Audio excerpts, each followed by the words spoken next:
Yonder, Wonder! Yip-bit-bit-bit-bit, wander over yonder! When I think back on the first cartoons I enjoyed as a child, Wile E. Coyote and the Roadrunner immediately spring to mind. The simple excitement of a never-ending chase was all my little heart could ask for. Predator versus prey, villain versus hero, cunning ambition versus unflappable guile. Those cartoons were the bomb, and I learned a lot from them too. Like when faced with a persisting problem, I should be more willing to try again, even if my chosen methods didn't work the first time.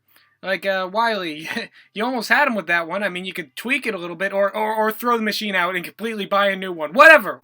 Cartoons have really come a long way since then, haven't they?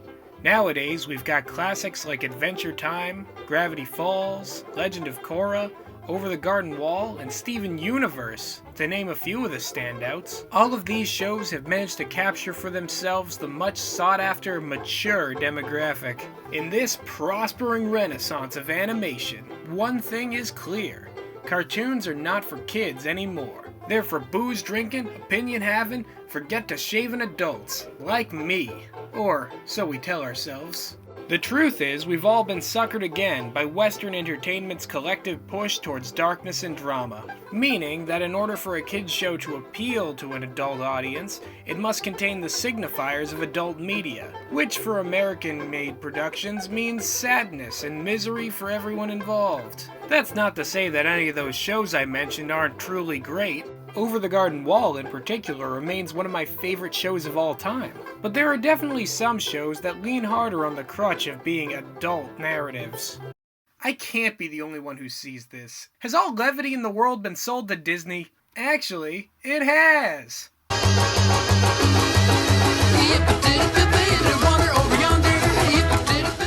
Wander Over Yonder. The hippie love child of animation gurus Craig Mccracken and Lauren Faust.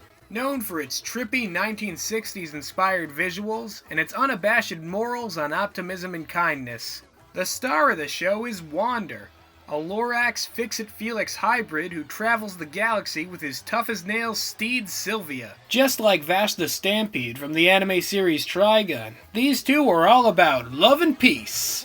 It's of course only natural that their greatest challenge would be an embodiment of pure hatred and war, which is exactly how you'd describe the hilariously edgy thunderbolt-slinging skeleton man-child, known only as Lord Hater! The greatest in all the galaxy! Evening out the main quartet is Commander Peepers, a Wazowskian fella played by Tom Kenny, famous for his roles in everything. The show follows a pretty tried-and-true formula when it comes to most of its episodes. Wander visits a new planet and finds a way to help people, while also derailing Lord Hater's evil plotting through non-violent and incredibly silly means.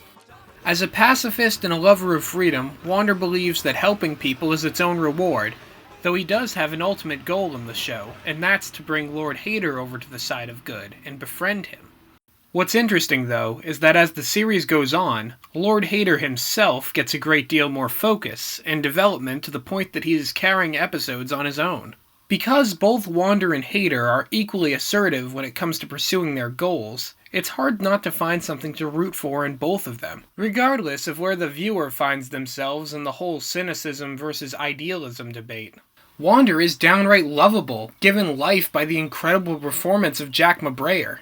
While Lord Hater is not as likable as a person, he makes up for it with his bombastic attitude and enthusiasm towards evil, as well as his surprising level of relatability. It's been confirmed by Craig Mccracken that while Wander is the main character of the show, Lord Hater is the protagonist, meaning that Wander Over Yonder is really the story of how Lord Hater's life was changed by Wander. Until he met Wander, Lord Hater was unstoppable and never questioned his actions. He had nearly conquered all of the galaxy, but with one act of kindness at a time, his entire empire of evil begins to crumble around him. Hater's struggle to remain powerful and relevant in the world becomes a Sisyphusian endeavor as Wander evades every threat of death and peril that Hater can throw at him. Little by little, we see the facade of ultimate villain fall away, until all that's left is an insecure, selfish, emotionally stunted man who just wants to be loved, but on his own terms.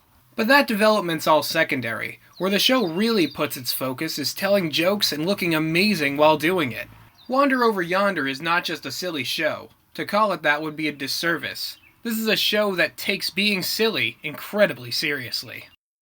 Though it may just look like sweet cup and cakes to some, I think that the writing in Wander Over Yonder is a lot more nuanced than people give it credit for. Especially because it espouses optimism and peaceful conflict resolution in a media climate that is all about putting that mindset down.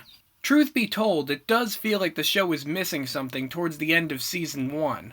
But this is remedied with the premiere of Season 2, which introduces a major shakeup to the status quo and also presents us with a new villain, Lord Dominator.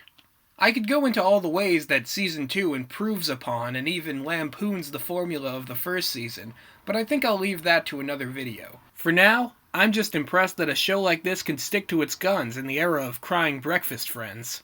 I'm really looking forward to whatever Season 3 of Wander Over Yonder will bring. I'm sure it's going to be just as amazing as everything that came before it.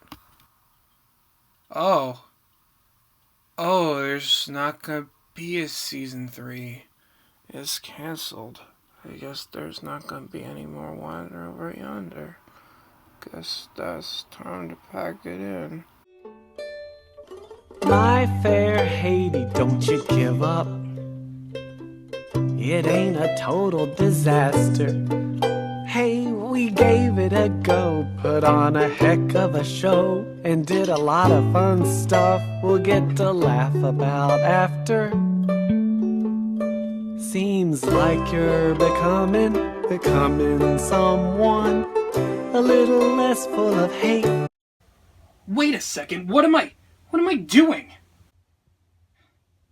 So you think you can stone me and spit in my eye? So you think you can love me and leave me to die? Oh, baby! Can you listen to me, baby? Just gotta get out! Just gotta get right out of here! They think they can cancel my show, huh? Nobody plays with me like that. Plays with my expectations, put me through 2 seasons of beautiful, wonderful animation, and then takes it away from me like that.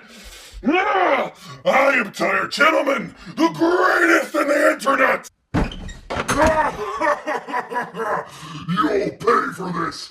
'Tis me! Henry ain't seen nothing yet! Baby, I ain't seen nothing yet! Here's something I'm never gonna forget!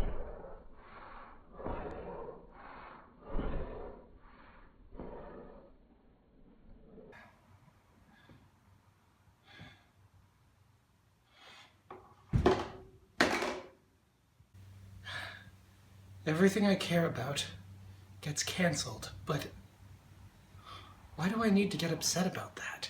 Everything must come to an end at some point, and I'd rather see something go down in a blaze of glory rather than go on and remain ignored. At least now I know the date and time when this show will no longer be airing. June 27th, the end of the galaxy. I'll see you there.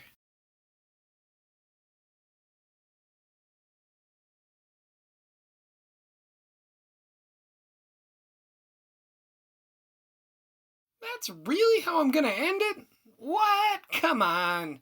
This is a show about optimism, and I can't leave on such a terrible note. I mean, I don't think that Wander would approve of such a ridiculously sad ending. I mean, this is a show that's consistently allowed me to escape the humdrum cynicism of most entertainment. It just wouldn't be fair if I didn't put a little more elbow grease into the ending. Let's give this buckaroo one more shot.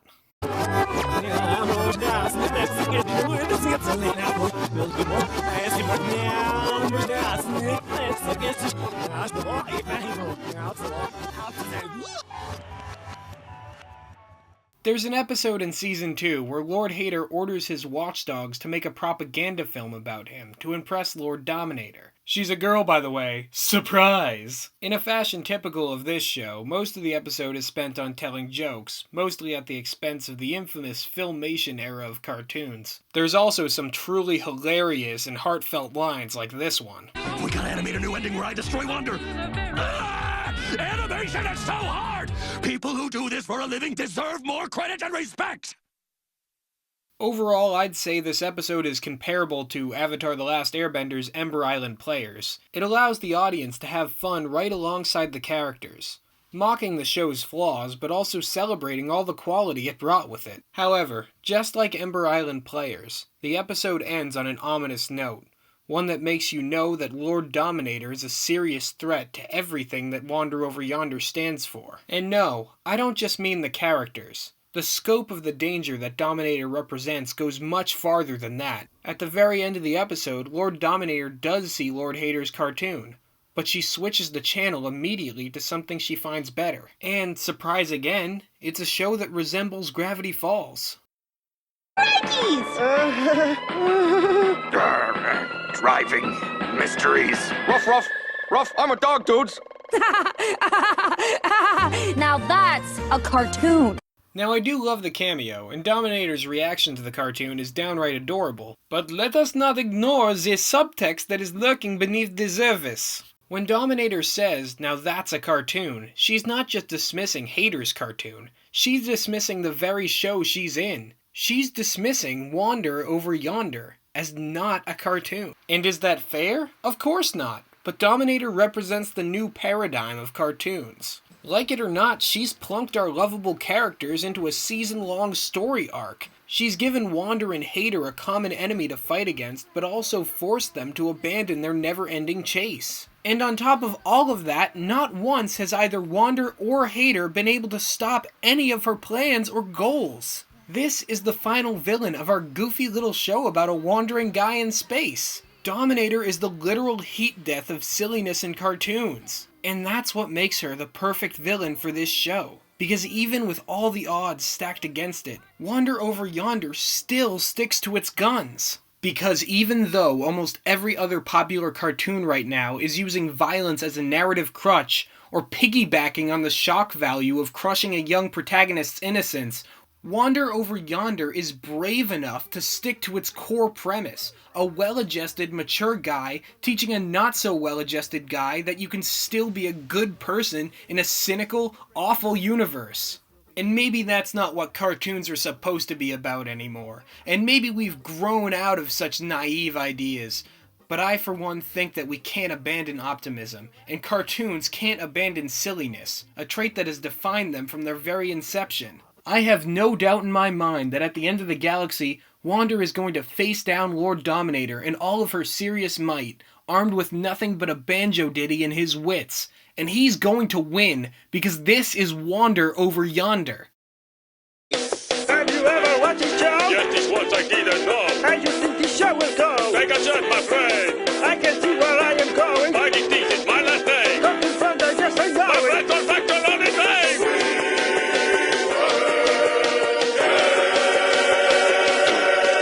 Have you ever watched a show? Cancel my show, will ya? Well, you got another thing coming. I didn't come this far, watch this show, for it to be canceled. And I...